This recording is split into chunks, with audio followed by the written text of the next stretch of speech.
João, no capítulo 8. Assim vamos tomar leitura.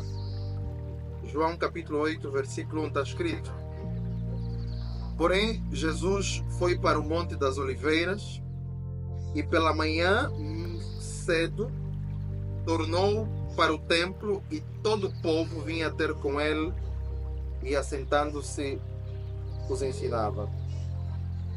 E os escribas e fariseus trouxeram-lhe uma mulher apanhada em adultério e pondo-a no meio, disseram-lhe: Mestre, esta mulher foi apanhada no próprio ato, adulterando. E na lei nos mandou Moisés que as tais sejam apedrejadas. Tu, porém, que dizes? Isto diziam eles, tentando para que tivessem de que o acusar. Mas Jesus, inclinando-se, escrevia com o dedo na terra. E como insistissem, perguntando-lhe, endireitou-se e disse-lhes: Aquele que dentre vós está sem pecado, seja o primeiro que atire a pedra contra ela. E tornando a inclinar-se, escrevia na terra.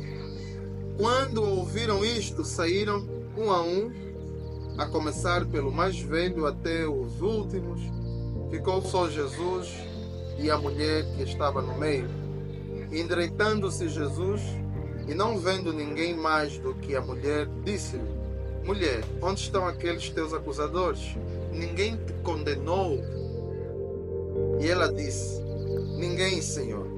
E disse-lhe Jesus: Nem eu também te condeno.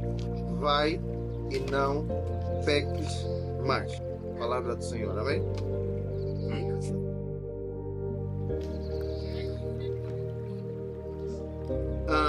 Bondosos irmãos, eu gostava de saber, antes de qualquer coisa, nós temos aproximadamente 79 a 78 dias para terminar o ano. Ao longo desse ano, quantos livros mais ou menos tu leste? Você pode se perguntar assim: neste ano, quantos livros mais ou menos tu leste? Quantos livros tu escreveste esse ano? Tá bom, livro não. Quantos artigos você terá escrito? Amém? Bem, eu se tivesse que recomendar, antes do ano terminar, se tivesse que recomendar alguns livros de leitura para vocês, se eu tivesse só duas opções, eu recomendaria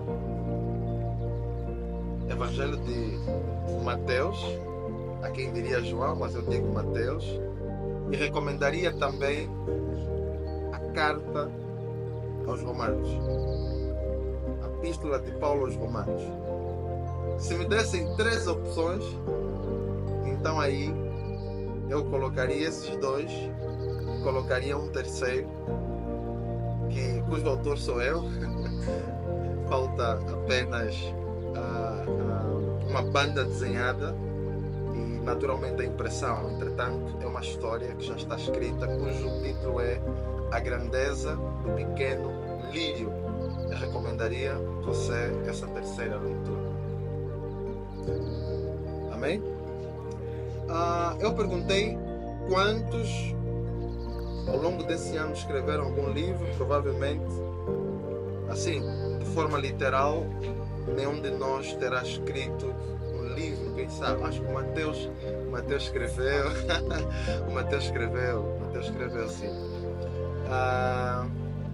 Bondosos, essa pergunta, ela tem tudo a ver com o texto que nós abrimos, que é João capítulo 5.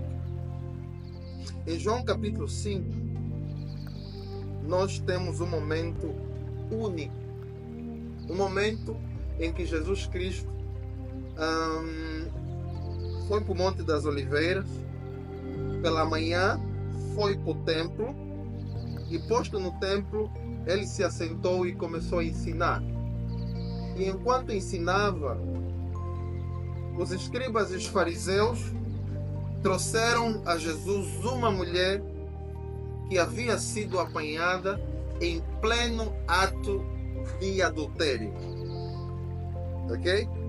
E eles argumentavam, na lei nos mandou Moisés que as que sejam apanhadas em tal ato sejam apedrejadas. E a pergunta foi: e tu o que dizes?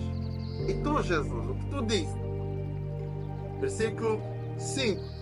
Versículo 6 diz João que eles faziam aquela questão e criaram aquele cenário, nada mais, nada menos, para verem em que pudessem apanhar Jesus. Eles queriam encontrar algum delito, queriam encontrar alguma culpa, alguma falha, algum pecado que fosse passivo de condená-lo. Por quê? Porque os fariseus, os escribas, eles já intentavam matar Jesus, porque eles já viam que Jesus Cristo tinha uma mensagem que era redondamente contrária àquilo que eram os hábitos e os costumes dele. Aquilo que era a tradição dos anciãos, a mensagem de Jesus, ela era no contrapé daquilo que os anciãos ensinavam. Por quê? Porque os anciãos, eles ensinavam de forma hipócrita. Eles lavavam o exterior do seu corpo ou o exterior do corpo, mas no entanto o interior permanecia cheio de imundícia. A pergunta que eu fiz é: qual livro você terá escrito ao longo desse ano? Ou então, o ano ainda não terminou, faltam 78 ou 79 dias para terminar. Quem sabe você poderá escrever um livro. Quem sabe já escreveste, mas se calhar não publicaste esse livro. Ou não imprimiste, publicar é uma outra coisa. Se calhar não imprimiste. Mas o que é que isso tem a ver com o texto? Tem a ver que os irmãos sabem quantos livros Jesus escreveu enquanto esteve em vida. Pelo menos duas opções. Quantos livros Jesus escreveu em vida? Carlos sabe? Paulo? Todo o Novo Testamento, né? Na verdade, Jesus não escreveu nenhum livro. Cristo não escreveu nenhum livro. Amém? E a única coisa que nós temos nas Escrituras de que ele terá escrito está aqui. No versículo 6 está escrito: e diziam eles, tentando para que tivessem de que o acusar, mas Jesus, inclinando-se, escrevia com o dedo onde? Com o dedo na terra. Então, se nosso Senhor terá escrito alguma coisa, e o que nós temos de relato é apenas aquilo que ele escreveu na terra. E alguns, naturalmente, podem ter a curiosidade: o que o nosso Senhor terá escrito na terra? E aí vem as sugestões mais várias. Se calhar escreveu graça sobre graça. Se calhar escreveu onde abundou o pecado, superabundou a graça. Se calhar terá escrito: o Filho do Homem veio para buscar e salvar aquilo que se havia perdido. Mas a verdade é que a gente não sabe o que Jesus terá escrito na terra. Amém? E na medida em que insistiam, Jesus não respondia a questão sobre o que tu dizes. Jesus não respondia. Mas como eles insistiam, então Cristo Jesus ergueu o tronco e, ao invés de responder, ele fez uma pergunta. E a pergunta foi: aquele que dentre vós, versículo 7, aquele que dentre vós está sem pecado, seja o primeiro que atire a pedra contra ela. Amém, bondosos? Aquele que dentre vós está sem pecado, seja o primeiro a tirar a primeira pedra. Então, a mensagem de hoje tem a ver com o fato de Jesus, de nós não termos dados e informação na Terra, alguma coisa que eu e você não sabemos. Eu não quero fazer qualquer alegoria com isso. Amém? Mas o que eu quero dizer é que o nosso Cristo,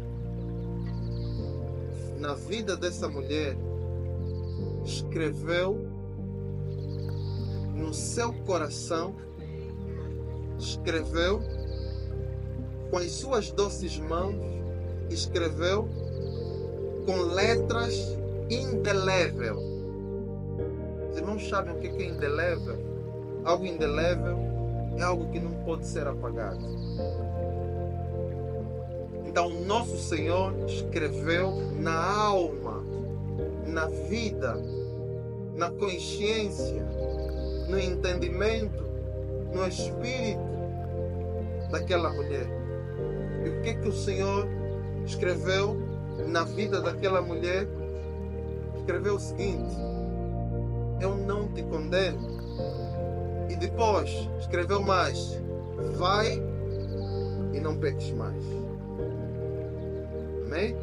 Assim, bondosos, nós podemos fazer um paralelo com aquilo que o apóstolo Paulo, na segunda carta aos Coríntios, no capítulo 3, ele diz mais ou menos o seguinte, versículo 2: vós sois a nossa carta, escrita em nossos corações, conhecida e lida por todos os homens, porque já é manifesto que vós sois a carta de Cristo, ministrada por nós e escrita não com tinta, mas com o Espírito do Deus vivo, não em tábuas de pedra, mas em tábuas de carne do coração.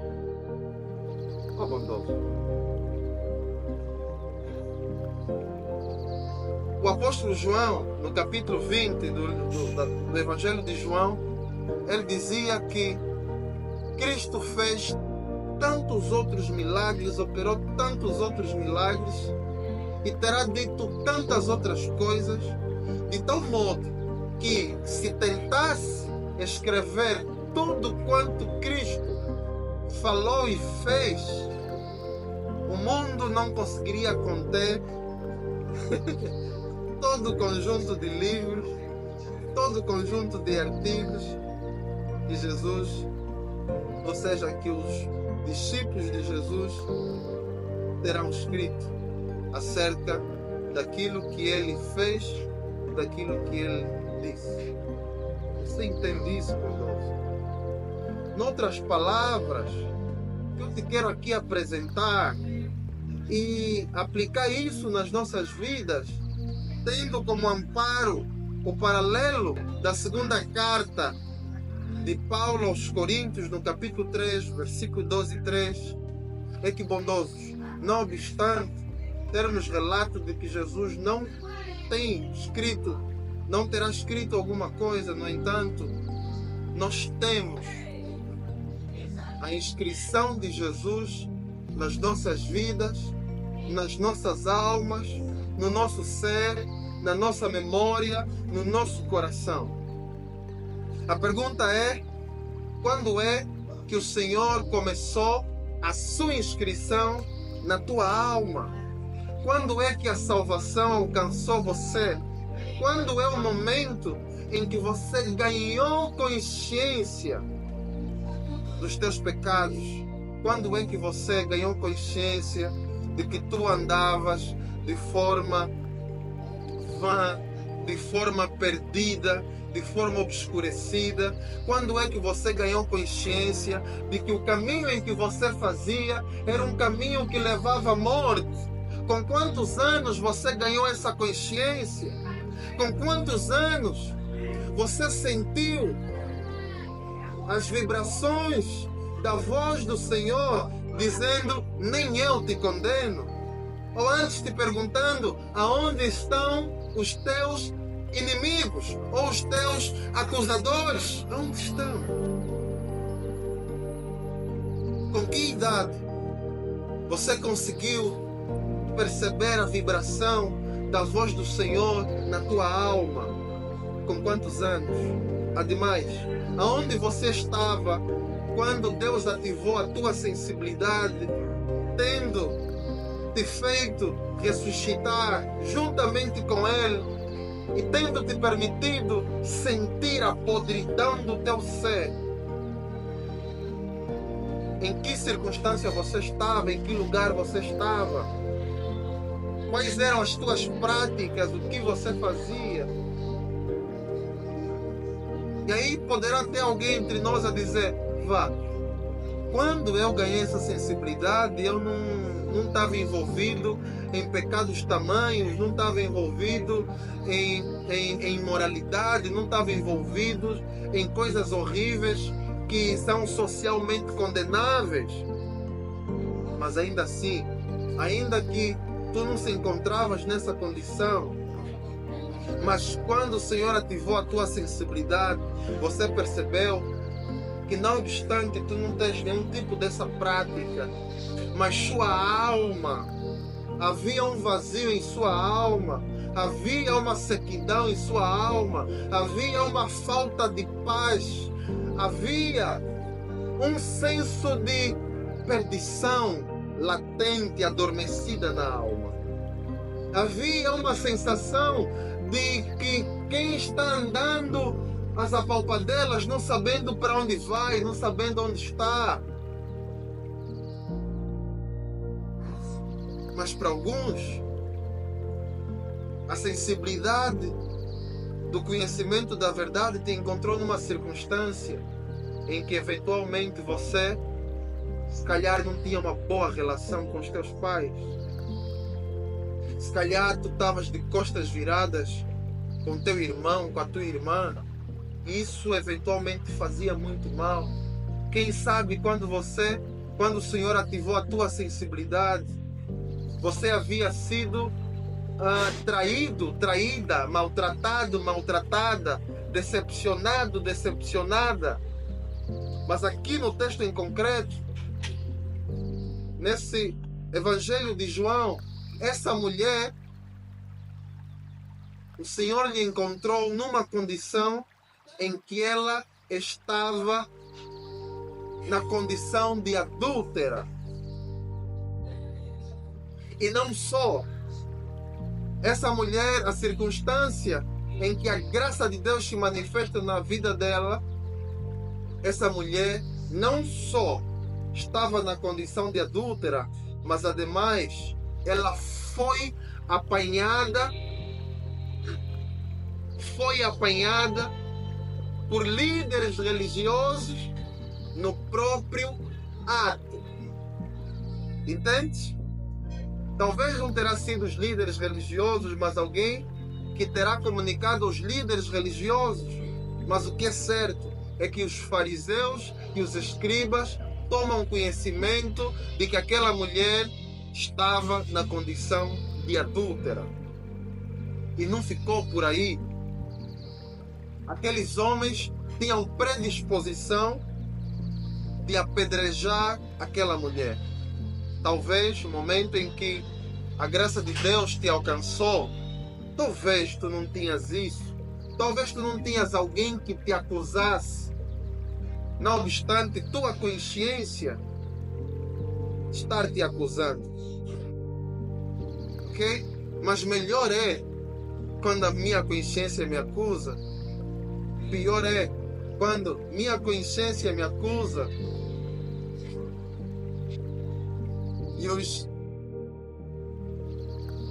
e aqueles homens com predisposição para apedrejar também me acusam. Dura coisa é cair nas mãos dos homens. Melhor até cair nas mãos de Deus, porque essa mulher, ela caiu nas mãos de Cristo Jesus. As mesmas mãos que haviam tocado a terra e que fizeram uma inscrição na terra que nós não sabemos, mas é a mesma mão que acolheu aquela mulher e depois de ter dado devido encaminhamento àqueles líderes religiosos, lhes questionando: quem dentre vós não cometeu algum pecado, que seja o primeiro a tirar a primeira pedra, sendo que ninguém se achou digno do efeito, cada um se retirou um a um, do maior ao menor, mas depois Cristo Jesus ficou cara a cara com aquela mulher e a pergunta foi: mulher, onde estão os teus acusadores?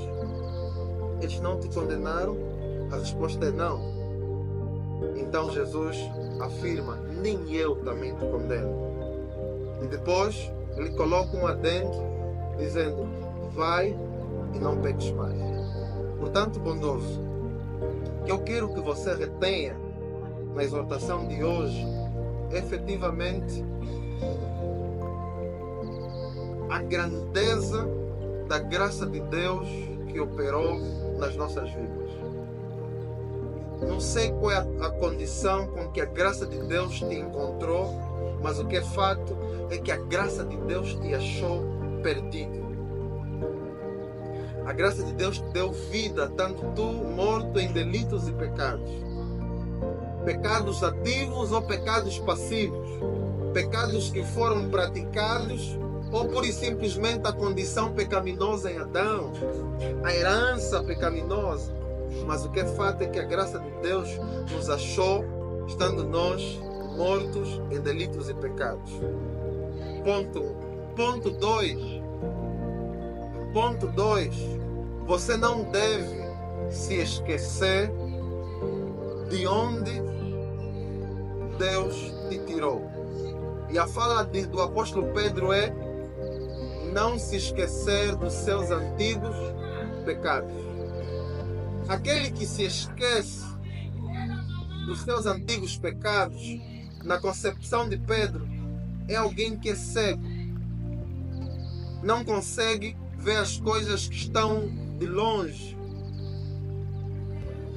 Ok? Ele vê as apalpadelas. Por isso ele diz que acrescenta ao conhecimento a fé, ou a fé ao conhecimento, o conhecimento ao domínio próprio, o domínio próprio a paciência a perseverança o amor fraternal e etc, etc. Quem não tem essa diligência e se esquece dos seus antigos pecados é cego. É cego. E não lhe será dado amplamente a abertura e a entrada no reino dos céus. Portanto, o que eu quero que você retenha é que discípulo de Jesus é aquele que tem consciência que o Senhor salvou sua vida. Então nós temos, a título de exemplo, nós temos Pedro quando Jesus, na pesca maravilhosa, nós temos Pedro que depois de ver a maravilha daquela pesca, que foi por meio da palavra do Senhor, então Pedro tem a sua consciência ativada e ele olha para Cristo, ele vai se apavorar, vai se encher de tamanho medo e vai dizer: Senhor, afasta-te de mim porque eu sou homem pecador. O que eu quero é que você não se esqueça disso. Todos pecaram e destituídos estão da glória de Deus. Porque não há nenhum justo sequer, não há quem faça o bem, não há quem tenha anelo por Deus. Todos se extraviaram. Todos se extraviaram. Amém, bondoso? Portanto, enquanto discípulo de Jesus, seja tal qual essa mulher, diante dessa mulher, ou seja, essa mulher esteve diante da graça de Deus que se fez carne. E essa graça de Deus, que tem vez e voz, disse para ela: onde estão os teus acusadores? Não te condenaram, nem eu te condeno. Mas calma aí, há uma cláusula, há uma implicação imediata, a saber: vai e não peques mais. Vai e não peques mais. Por que vai e não peques mais? Porque nem eu te condeno. Romanos capítulo 8, versículo 1. De sorte que aquele que está em Cristo Jesus, já não há nenhuma condenação para este. Já não há condenação para aquele que está em Cristo. Então aí depois tu tens o vai e não peques mais. Na abordagem de Paulo é: Os que não andam segundo a carne, mas segundo o Espírito, entende? Vai e não peques mais. Não há nenhuma condenação para aqueles que estão em Cristo, porque eles andam segundo o Espírito e não segundo a carne, bondoso. Retenha firmemente isso. Então, o que eu quero falar sobre? Jesus não escreveu nenhum documento, não escreveu nenhum livro, mas Cristo escreveu nas nossas almas.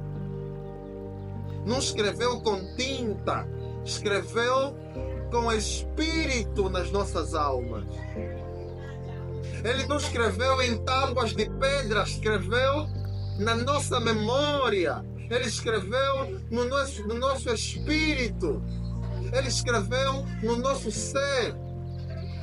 Ele escreveu na nossa percepção. Amém?